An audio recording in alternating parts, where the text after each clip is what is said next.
자, 오늘 본문은요, 그 이혼의 경우 중에 하나인 이 믿는 배우자와 불신 배우자 사이에 이혼의 문제에 대해서 말하고 있는데, 이혼의 두 가지 경우를 예로 들고 있습니다. 첫째는 믿는 자는 상대 배우자가 결혼을 계속 유지하고자 하면 이혼해서는 안 된다라고 하는 겁니다.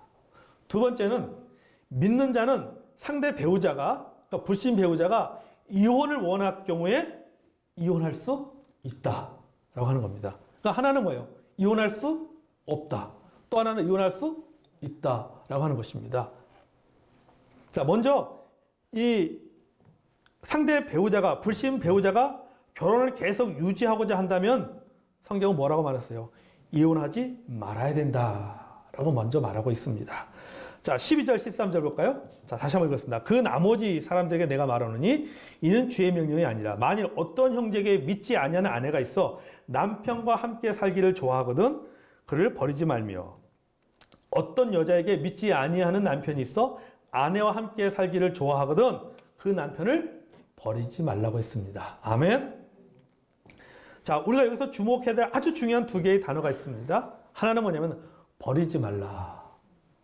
또 하나는 좋아한다라고 하는 겁니다. 버리지 말라와 좋아한다. 이게 굉장히 중요합니다. 이 단어가. 왜 중요하냐? 버리지 말라라고 하는 것은 뭐 하지 말라는 거예요? 이혼하지 말라는 겁니다. 여러분, 신자와 불신자가 서로 결혼하는 경우가 있습니다.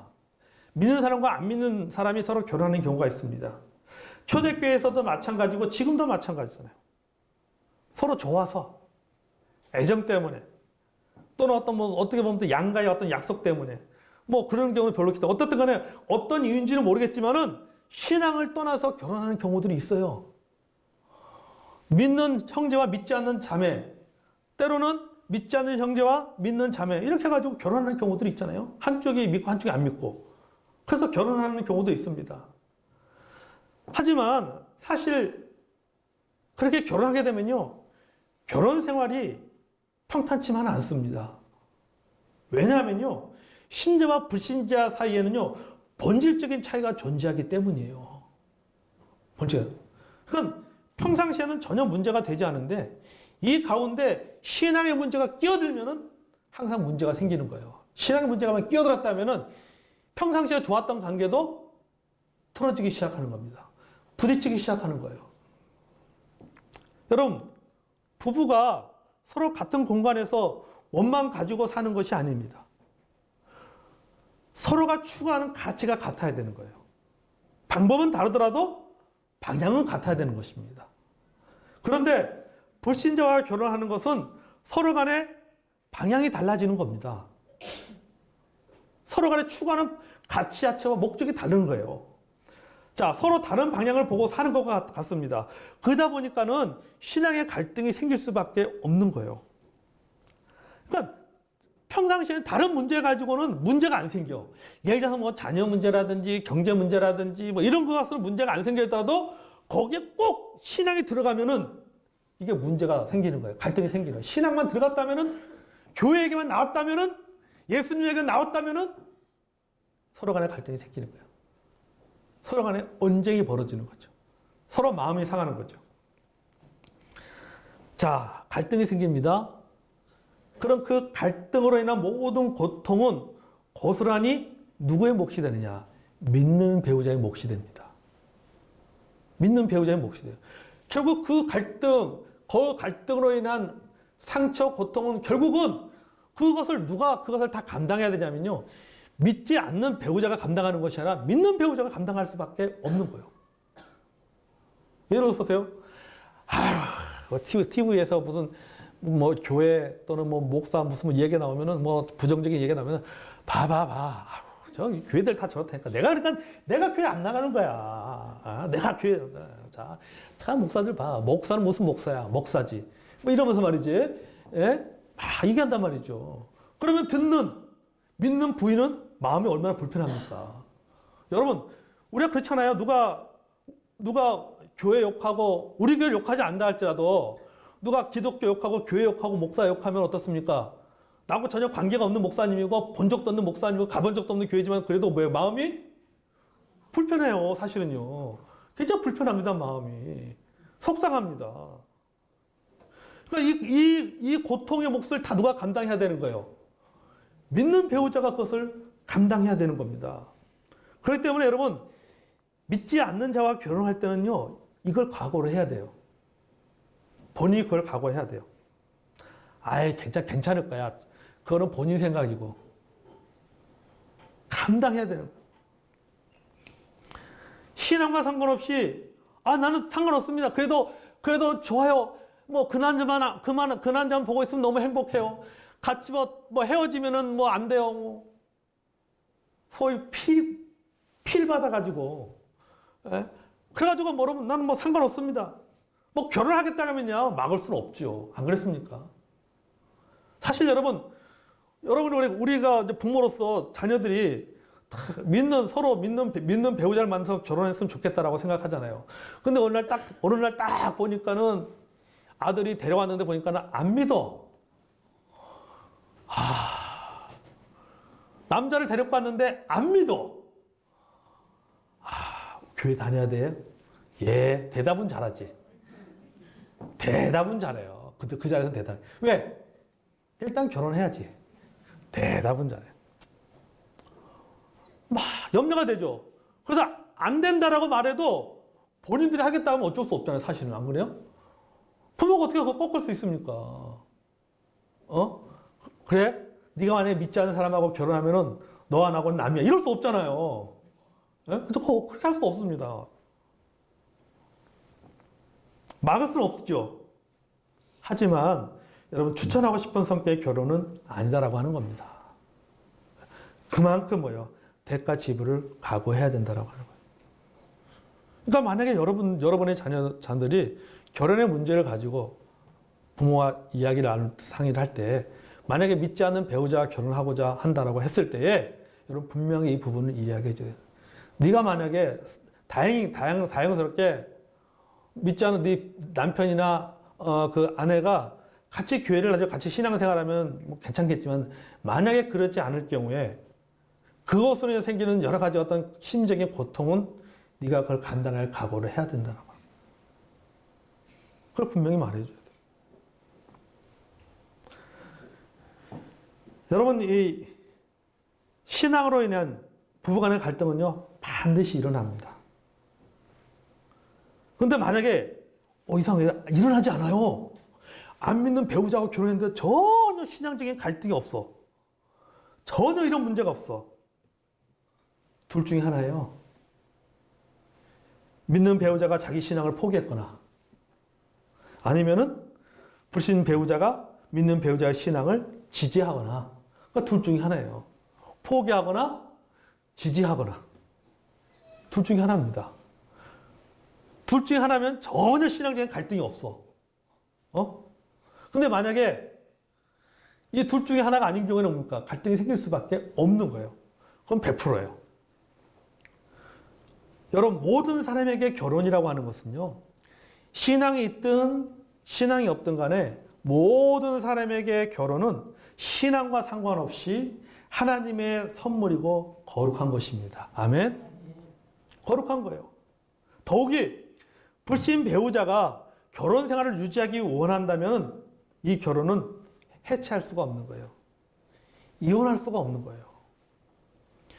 여러분, 12절과 13절은 뭐라고 말하고 있습니까? 버리지 말라라고 얘기하잖아요. 버리지 말라.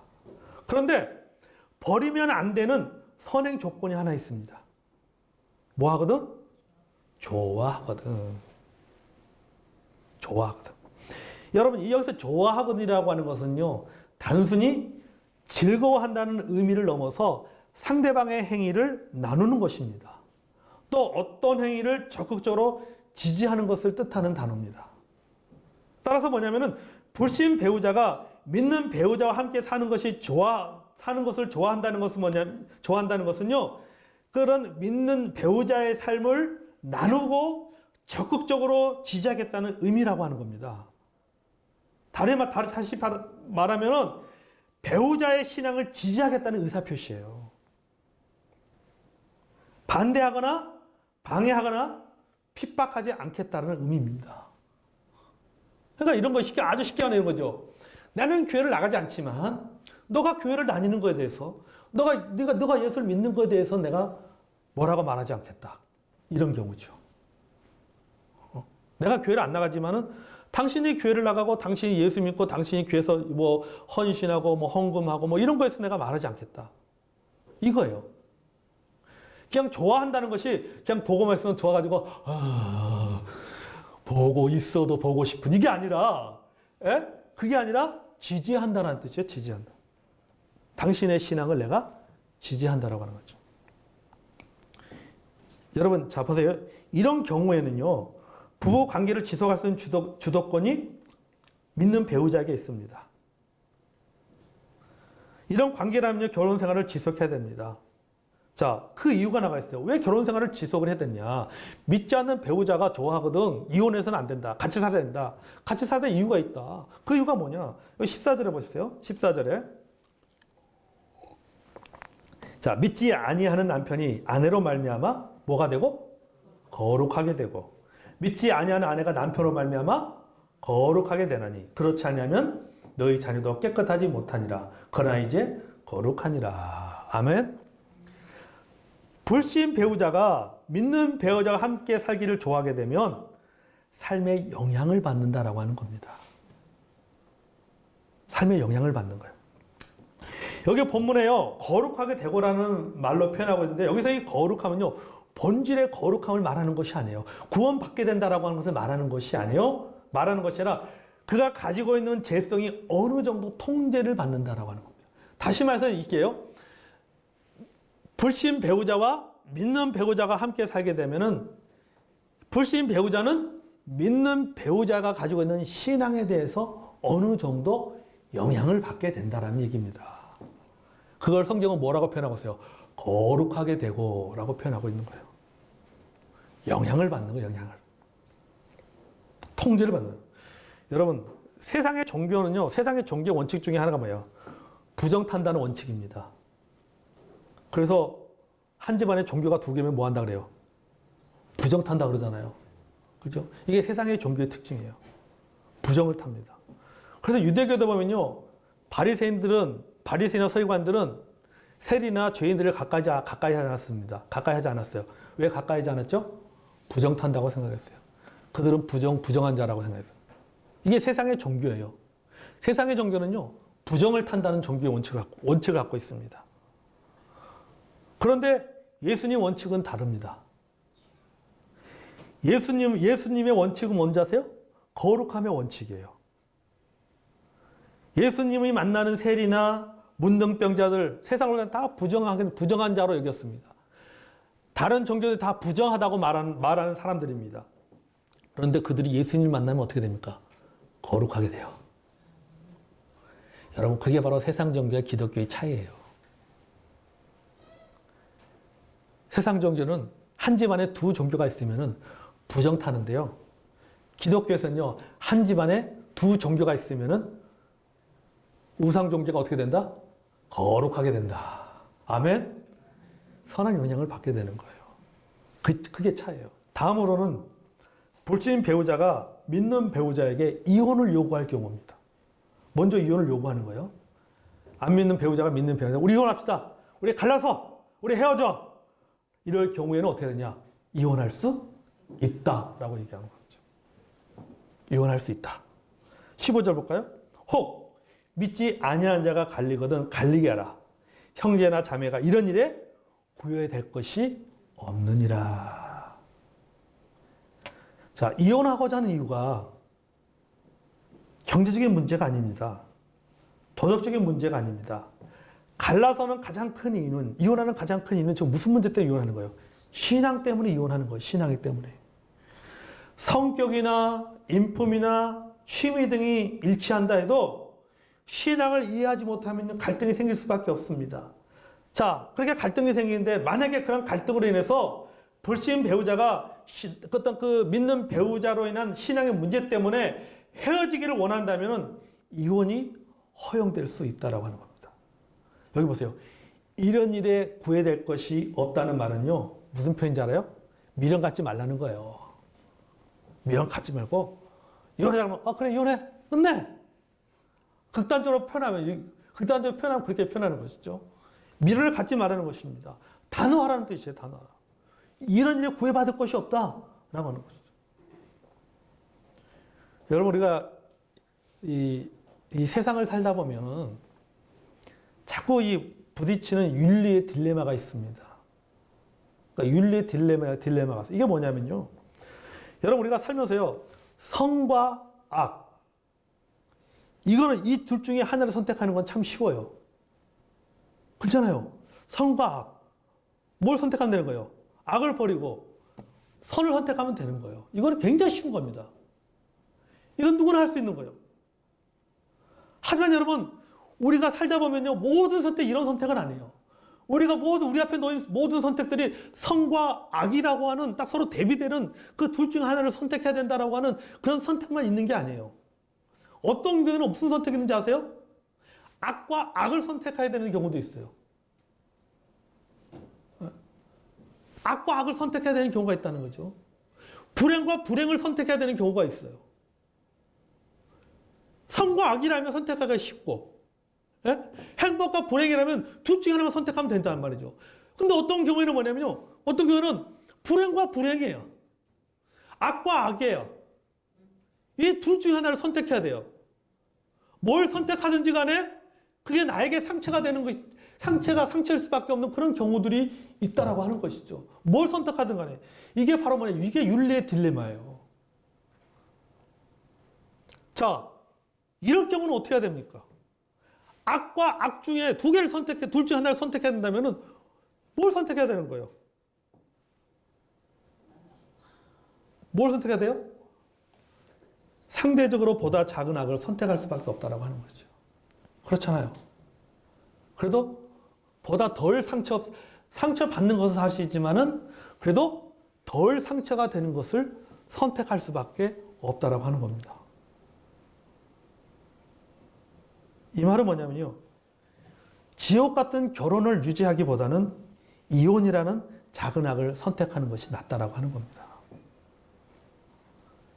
이혼하지 말라는 계명을 존중하지만 그것을 모든 경우에 율법적으로 적용해서는 안 되는 거예요. 여러분 생각해 보십시오. 배우자의 폭력이 심합니다. 집안에서 가정폭력이 너무 심해요. 맨날 얻어 터져. 맨날 남편 얻어 터져. 누구한테요? 부인한테 얻어 터져요. 요새 매 맞는 남편들도 많다 그러더라고요. 아니요. 저도 가끔요. 발로 차요. 침대에서 발로 차가지고요. 침대에서 떨어져요. 네. 뭐 농담입니다. 진짜 안 가. 뭐 제가 재밌게 이야기한 거고요. 사실 이제 그런 그 배우자가 남편이든 뭐 아내든 상관없이 집안에 어떤 가정폭력으로 심각한 가정들이 사실 있잖아요. 그게요, 여러분 그게 그 안 믿는 그 가정에만 일어나는 문제가 아니라요. 믿는 가정에서도요, 이런 일들이 일어납니다. 사실은요. 믿는 가정 안에서도 가정폭력 있는 데가 있어요. 심지어는 제가 알던 어느 목사님 가정에서도 이런 경우들이 있었어요. 목사님한테 사모님이 엄청 두드러 맞는 사모님이 있었어요. 우리가 그걸 나중에 알았어요. 나중에. 그런 일이 있었다는 거예요. 그런 일이 있어요. 자, 배우자가 도박이 너무 심해. 밤낮 무슨 뭐요. 도박하러 다니고 뭐 한다고 생각해 보십시오. 심각한 상태를 겪고 있습니다. 정신질환에 걸리고 자녀들의 마음은 상처로 망가져가고 있습니다. 자녀들이 곁길로 나가고 있습니다. 가정이 지옥이 돼버렸어요. 말 그대로 가정이 지옥이 돼버린 거예요. 자, 그래도 이혼하지 말라고 했으니 이혼하지 말아야 되는가? 여러분 어떻게 생각하세요? 그래서 이혼하지 말라고 했으니까 그런 지옥 같은 가정에서 내가 그 이혼하지 말고 그렇게 견뎌야 되냐? 배우자의 폭력을 그대로 견디면서 살아야 되느냐? 평생을. 아니 여러분, 제3자의 입장이 아니라 당사자 입장에서 한번 생각해 보라는 겁니다. 당사자 입장에서. 여러분의 자녀들의 문제라고 생각해 보세요. 여러분이 부모라면 여러분의 자녀들에게 뭐라고 얘기하겠습니까? 아니야, 그래도 살아야지. 이혼하지 말라고 했잖아, 성경에. 견뎌내야지. 살아야지. 그렇게 말할 수 있을 것 같습니까? 아마도 자신 없을 겁니다. 여러분, 제가 왜 이런 얘기 하면요. 예수님께서 왜 이혼을 금지하셨는가라고 하는 것을 우리가 알아야 될 필요가 있다고 하는 겁니다. 왜 예수님은 이혼을 금지하셨는가? 근본으로 돌아가는 거예요, 다시. 여러분, 유대 사회는요, 남성들의 지나친 권리 남용으로 인해서 여자들의 권리가 박탈을 당하는 시대였습니다. 예수님 당시에 유대 사회가 그랬단 말이죠. 모든 권리가 남자에게만 있었습니다. 남자. 여러분, 우리나라도 조선시대 때 안 그랬나요? 그렇죠? 그러잖아요. 모든 권리가 남자들에게만 있었어요. 여자들에게는 권리 없었어요. 남자들에게 모든 권리가 있었어요. 여자들은 사람의 숫자에도 들지 못했습니다. 그 말은 뭐예요? 보호를 받지 못했다라고 하는 겁니다. 법적인 보호를 받을 수가 없었어요, 여자들은. 자, 사람의 숫자에도 들지 못하는 여성들의 권리를 보호하고 가정의 거룩성을 지키도록 하기 위해서 예수님께서 이혼을 금지시킨 거예요. 안 그러면 어떻습니까? 나 이 사람하고 이 여자 마음에 안 들어. 하고 마음에 안 들면 어떻게 하고 뭐 하겠어요? 버려버리는 거죠. 그리고 누구 만나요? 또 다른 여자하고 또 결혼해서 또 사는 거죠. 네. 남자에게는 충분히 그 당시엔 그것이 뭡니까? 흠이 아니라고 하는 거죠. 왜? 남성 중심의 사회다 보니까. 안 된 거예요. 그러니까 예수님께서 뭐예요? 이혼을 금지시키는 건 바로 여기에 있는 것입니다. 이렇게 하지 않으면, 이혼을 금지시키지 않으면요, 남자들은 마음대로 이혼하고 또 재혼하기 때문이에요. 가정의 약자인 여성과 자녀들을 보호하기 위한 의도로 예수님이 말씀하신 거예요. 예수님이. 그 예수님께서 이혼을 금지시킨 겁니다. 법적으로. 하지 못하도록. 함부로 하지 못하도록 하기 위해서 예수님께서 이혼을 금지시킨 거예요. 예수님의 말씀의 문자가 아니라 예수님이 말씀하신 정신을 헤아려야 된다는 겁니다. 정신을. 예수님께서 왜 이 말씀을 하셨는지. 그 정신을 알아야 된다는 거죠. 정신. 예수님이 왜 어떤 의도로 이혼을 금지시켰는지 이걸 알아야 된다는 거죠. 그것이 성경적이에요. 여러분, 정리하면 불신 배우자 이혼의 문제에 대해 성경은 두 가지를 말합니다. 첫째, 불신 배우자가 믿는 배우자와 함께 살기를 좋아하거든 이혼해서는 안 된다. 여기서 좋아한다는 말은 단순히 이기적인 마음이 아니라 배우자의 신앙과 삶을 지지한다는 의미가 있습니다. 이런 경우라면 굳이 이혼할 필요가 없다라고 하는 것이죠. 둘째, 불신 배우자가 믿는 배우자와 이혼하기를 원할 경우에는 이혼할 수가 있다라고 하는 것입니다. 자, 이 두 가지의 공통점이 있습니다. 첫 번째 경우와 두 번째 경우에 공통점이 하나 있습니다. 이혼 결정의 원인 제공자가 누구냐라고 하는 거죠. 이혼 결정의 원인 제공자가 누구예요? 불신 배우자입니다. 그죠?